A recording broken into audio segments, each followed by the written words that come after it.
Shalom, kita akan merenungkan kebenaran firman Tuhan di dalam surat 1 Petrus pasal 2 ayat yang ke-11 sampai dengan ayat yang ke-12. Firman Tuhan: Saudara-saudaraku yang kekasih, aku menasihati kamu supaya sebagai pendatang dan perantau kamu menjauhkan diri dari keinginan-keinginan daging yang berjuang melawan jiwa. Milikilah cara hidup yang baik di tengah-tengah bangsa-bangsa bukan Yahudi, supaya apabila mereka memfitnah kamu sebagai orang durjana, mereka dapat melihatnya dari perbuatan-perbuatanmu yang baik dan memuliakan Allah pada hari Ia melawat mereka. Amin untuk firman Tuhan. Bapak Ibu Saudara yang dikasihi dalam Tuhan Yesus Kristus, tidak terasa kita akan segera mengakhiri tahun 2023 ini. Tema perenungan firman Tuhan pada pagi hari ini, kehidupan peziarah. Kehidupan peziarah ini merupakan fakta bahwa kita sedang berada dalam sebuah perjalanan kehidupan ini, melakukan perjalanan menuju kepada satu tujuan. Kita berada di bumi ini bersifat sementara waktu, seperti seolah-olah kita sedang berpergian di suatu tempat. Ini mungkin tempat yang menarik untuk dikunjungi, tetapi saudara dan saya tentu tidak ingin tenggelam dalam dunia yang sementara ini. Kita hari ini masuk dalam minggu Advent ketiga. Minggu ini juga dikenal sebagai Minggu Gaudete. Istilah Gaudete berasal dari kata Latin yang berarti bersukacitalah, yang menggambarkan sukacita menyambut kelahiran Yesus Kristus. Minggu Gaudete juga mengingatkan umat Tuhan bahwa masa Advent itu akan segera berakhir dan pesta sukacita kedatangan Yesus Kristus itu sudah semakin mendekat. Menjadi peziarah bukanlah model kehidupan kekristenan di zaman kita saat ini. Mengapa? Karena pandangan kekristenan ini diarahkan tentang bagaimana sesuatu itu bermanfaat dalam kehidupan kita. Surga diberikan sebagai manfaat yang sangat menyenangkan di akhir perjalanan. Namun surga bukanlah fokus, tetapi ingin menikmati hidup sekarang dan mempertahankannya selama bisa. Kita tidak memandang kematian sebagai pintu gerbang menuju segala sesuatu yang selama ini kita jalani. Kehidupan kekristenan kita adalah cara hidup yang terbaik. Tidak ada yang salah dan dalam menikmati anugerah Tuhan. Dia yang melimpahkan kepada kita secara cuma-cuma dalam hidup ini. Namun jika kita tidak memegang teguh sesuatu dalam hidup ini dan tidak fokus pada Tuhan sendiri dan surga sebagai tujuan kita, maka kita akan membentuk kekristenan yang dangkal. Jika kita hanya menjalani kehidupan baik yang diberikan dalam komunitas kekristenan, kita tidak akan bertahan ketika menghadapi penganiayaan. Satu-satunya hal yang bisa menguatkan kita untuk menanggung penderitaan dan bertahan dalam kekudusan hidup adalah dengan hidup sebagai peziarah yang punya tujuan kekal. Itulah yang Petrus ingin tekankan kepada kita, supaya setiap pembaca yang sedang teraniaya melihat bahwa kehidupan kekristenan kita itu sebagai kehidupan peziarah. Kita adalah pendatang dan perantau sebagai orang asing di muka bumi ini. Dan Petrus menunjukkan kepada kita, paling tidak ada beberapa hal yang perlu kita lakukan dalam hidup ini sebagai peziarah. Yang pertama, untuk hidup sebagai peziarah ada pola pikir yang harus diterapkan. Saudara-saudaraku yang kekasih, aku menasihati kamu supaya sebagai pendatang dan perantau. Begitulah cara kita berpikir tentang diri kita sendiri. Mengapa? Karena kita dikasihi oleh Tuhan. Kita adalah orang asing, sebagai pendatang, sebagai perantau di tengah-tengah dunia ini yang memang berada di bawah kekuasaan si jahat. Jadi bukan sekedar sebagai orang asing, sebagai pendatang, sebagai perantau, tapi memang berada di wilayah musuh. Ini harus kita waspadai. Jangan pernah melupakan hal ini. Identitas kita tidak boleh dibiaskan oleh dunia ini. Namun identitas kita berelasi dengan hubungan kita antara hubungan Allah dengan umatnya. Kebenaran yang sangat berharga bahwa kita dikasihi oleh Tuhan. Dan Petrus menggunakan kata yang terkasih. Ini merupakan bentuk sapaan untuk meyakinkan kita akan kasihnya. Meyakinkan juga para pembacanya akan kasihnya. Namun di luar kasih, istilah ini juga mengingatkan kita, mengingatkan para pembacanya akan kasih Allah kepada mereka. Kasihnya yang besar itu, ini merupakan motif yang memampukan kita menanggung kesulitan saat kita hidup sebagai peziarah. Ini fakta bahwa Allah begitu mengasihi sehingga mengutus putranya yang terkasih untuk mati demi dosa-dosa kita. Ini memotivasi kita, dan seharusnya itu yang memotivasi kita untuk menanggung segala kesulitan selama berada di tengah-tengah dunia ini. Petrus berkata, melihat dirimu sebagai orang yang dikasihi Tuhan, anggaplah dirimu juga sebagai pendatang dan perantau di dunia yang jahat ini. Sebagai pendatang dan perantau, ini digunakan secara sinonim. Ini menuju pada seseorang yang merupakan penduduk sementara yang sedang melakukan perjalanan. Dalam perjalanan menuju daerah asalnya. Dan orang seperti ini memiliki mentalitas yang berbeda tentang kehidupan dibandingkan dengan penduduk asli permanen. Salah satu alasannya adalah karena seorang perantau tidak hidup sesuai dengan adat istiadat atau standar di mana wilayah asing atau tempat yang bersifat sementara. Supaya tidak menyinggung penduduk setempat, mungkin mengadopsi beberapa adat istiadat mereka untuk sementara. Tapi sebagai warga negara kita juga tidak boleh mengadopsi beberapa cara di bumi ini, cara hidup yang duniawi. Namun kita harus hidup menurut standar yang berbeda, yaitu standar firman Allah.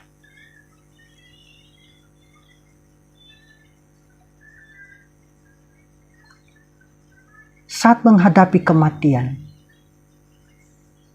tidak terlalu terikat kehidupan ini. Namun, harus lebih sadar dalam terang firman Tuhan. Kita adalah orang-orang yang digambarkan sebagai pendatang dan perantau di bumi ini, yang sedang menuju ke surga sebagai peziarah. Maka kita harus mengadopsi pola pikir, termasuk terus-menerus mengingat bahwa kita tidak akan bertahan lama di sini. Rumah kita ada di sorga. Maka kita harus hidup seperti peziarah. Hal yang kedua, untuk hidup sebagai peziarah, ada perang yang harus dilawan. Kamu menjauhkan diri dari keinginan-keinginan daging yang berjuang melawan jiwa. Berpantang itu berarti menahan diri terus-menerus. Melancarkan perang bukan berarti satu pertempuran saja, melainkan ada deklarasi. Setiap orang percaya menghadapi perjuangannya seumur hidup melawan kedagingan, yang jika menyerah itu akan menawan dan menghancurkan. Keinginan ini berperang melawan jiwa. Yang dimaksud Petrus adalah pribadi seutuhnya. Namun kata jiwa ini mengandung nuansa batin manusia. Peperangan melawan dosa dilakukan dalam pikiran. Kalau kita membandingkan dalam pasal 1 ayat 13-14. Jika bisa memenangkan peperangan melawan dosa dalam kehidupan pemikiran kita, maka kita akan menang dalam perilaku kita. Semua dosa dimulai dari pikiran dan harus dikalahkan. Kita harus belajar untuk menawan setiap pikiran pada ketaatan kepada Kristus. Dalam 2 Korintus 10 ayat 4. Memang kami masih hidup dunia, tetapi kami tidak berjuang secara duniawi. Karena senjata kami dalam perjuangan bukanlah senjata duniawi, melainkan senjata yang diperlengkapi dengan kuasa Allah yang sanggup untuk meruntuhkan benteng-benteng. Kami mematahkan setiap siasat orang dan merubuhkan setiap kubu yang dibangun oleh keangkuhan manusia untuk menentang pengenalan akan Allah. Kami menawan segala pikiran dan menaklukkannya kepada Kristus. Dan kami siap sedia untuk menghukum setiap kedurhakaan bila ketaatan kamu telah menjadi sempurna. Apa yang dimaksud dengan keinginan daging di sini? Itu termasuk tidak terbatas pada hasrat seksual saja, tapi segala jenis egoisme, baik yang diarahkan pada kekayaan, kekuasaan, kesenangan. Orang-orang yang tidak percaya, yang tidak mengenal Tuhan dan firman-Nya, hidup untuk diri sendiri. Semua yang mereka lakukan diarahkan hanya untuk diri sendiri, menyenangkan diri sendiri, melindungi diri sendiri. Orang-orang seperti ini mengabaikan Tuhan, bahkan bisa menghina Tuhan. Namun kehidupan mereka diperbudak oleh nafsu dan pikiran mereka. Namun kehidupan kekristenan dapat hidup menurut kehendak Allah yang bertentangan dengan nafsu manusia. Perlu kita catat bahwa orang-orang percaya yang didesak Petrus adalah untuk menjauhkan diri dari keinginan daging, menjadi seorang percaya, seorang Kristen yang tidak menghilangkan tarikan emosional yang kuat dari dalam diri kita terhadap keinginan diri sendiri dan dosa. Maka ini menjadi tantangan. Berjalan bersama Tuhan selama bertahun-tahun itu tidak menghilangkan kebutuhan untuk berperang melawan dosa. Penting untuk diketahui bahwa tidak sedikit orang yang melayani Allah yang jatuh ke dalam dosa. Melakukannya setelah bertahun-tahun berjalan bersama Tuhan.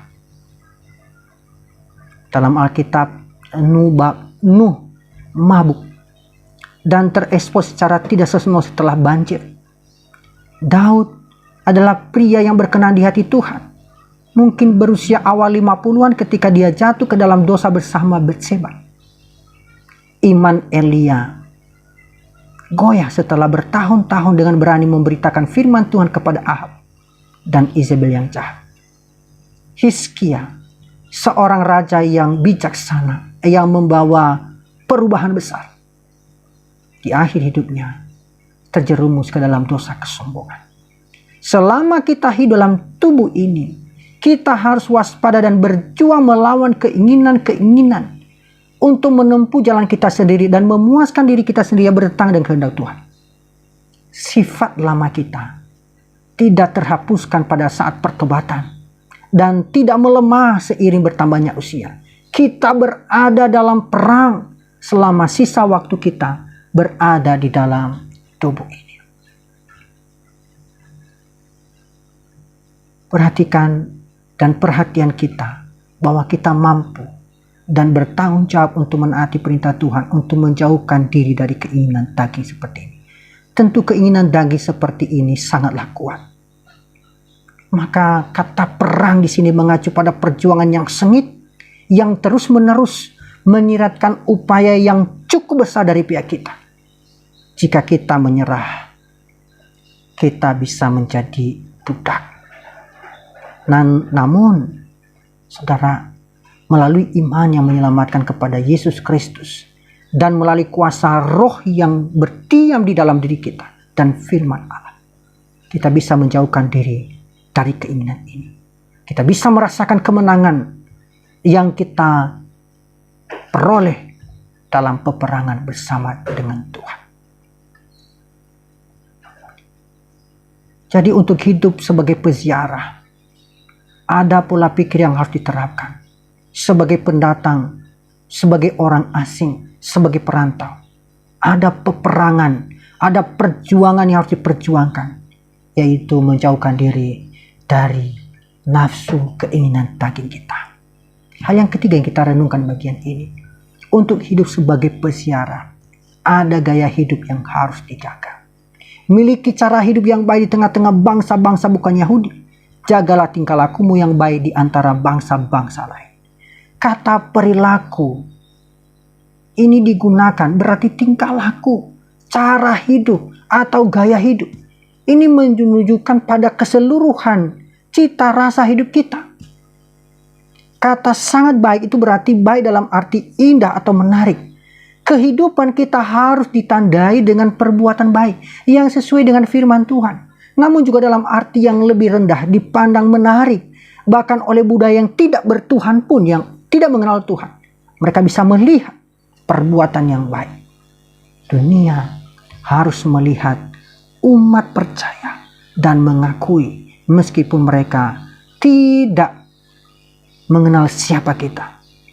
Tapi mereka bisa melihat siapa itu Yesus. Mereka bisa mengenal apa itu kitab suci. Bahwa kita adalah orang-orang yang baik. Mungkin mereka jika tidak mengenal siapa itu Kristus, tidak menerima Kristus, atau tidak percaya kepada Alkitab. Tapi mereka bisa melihat, menunjukkan bahwa kita adalah orang-orang yang baik. Perlu diperhatikan bahwa orang-orang yang tidak mengenal Tuhan mengamati perbuatan baik kita. Bahkan jika tidak menyadarinya, sebenarnya orang-orang yang tidak percaya sedang mengawasi hidup kita. Mereka melihat kita, bagaimana kita bereaksi terhadap berbagai hal, baik di tempat kerja. Mereka melihat bagaimana mereka mengamati cara kita berbicara tentang orang lain. Mereka memperhatikan cara kita menangani masalah. Mereka memperhatikan bagaimana memperlakukan keluarga kita. Saudara, para misionaris yang pernah menganut budaya primitif atau melayani di tempat-tempat yang primitif, mereka menceritakan bahwa penduduk asli setempat yang primitif sering datang dan berdiri depan jendela yang terbuka, mengamati apa yang mereka lakukan untuk melihat bagaimana mereka melakukannya.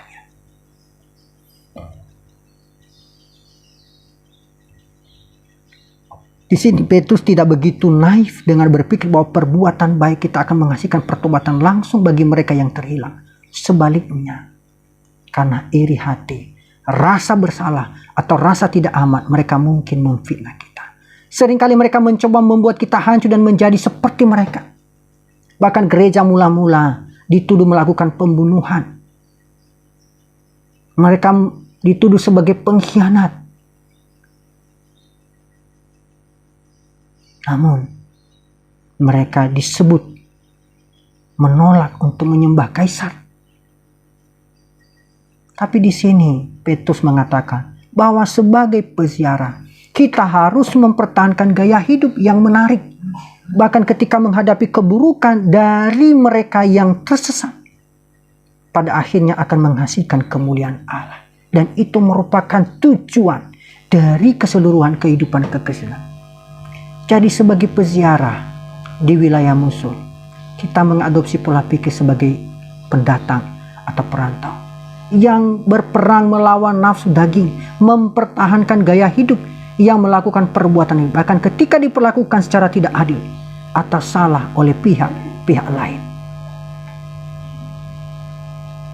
Hal yang keempat kita renungkan, saudara, untuk hidup sebagai peziarah ada hari yang perlu diingat.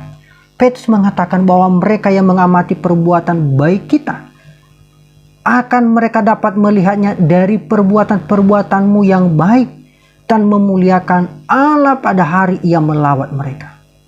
Apa yang dimaksud dengan pada hari Ia melawat? Entah itu mengacu pada lawatan Tuhan dalam menyelamatkan orang-orang terpercaya atau mengacu pada hari penghakiman di masa depan.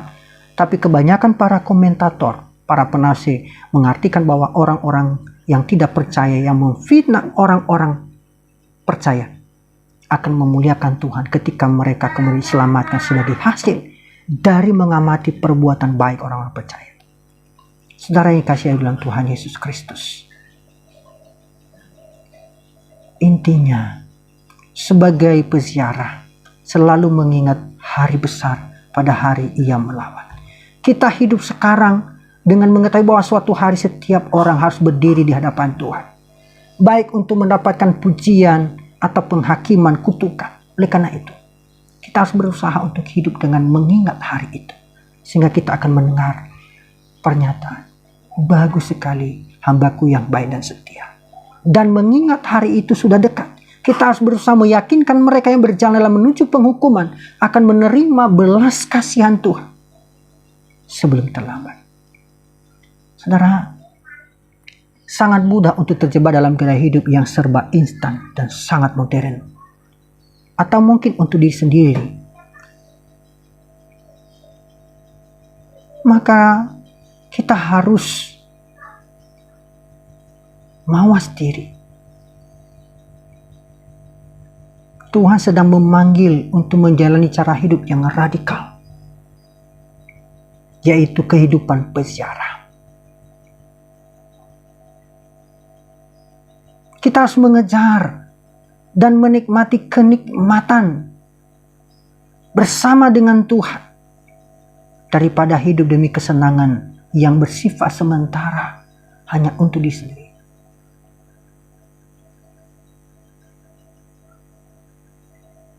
Seperti yang ditekankan oleh Tuhan Yesus dalam Matius 1:39. Barang siapa mempertahankan nyawanya, ia akan kehilangan nyawanya.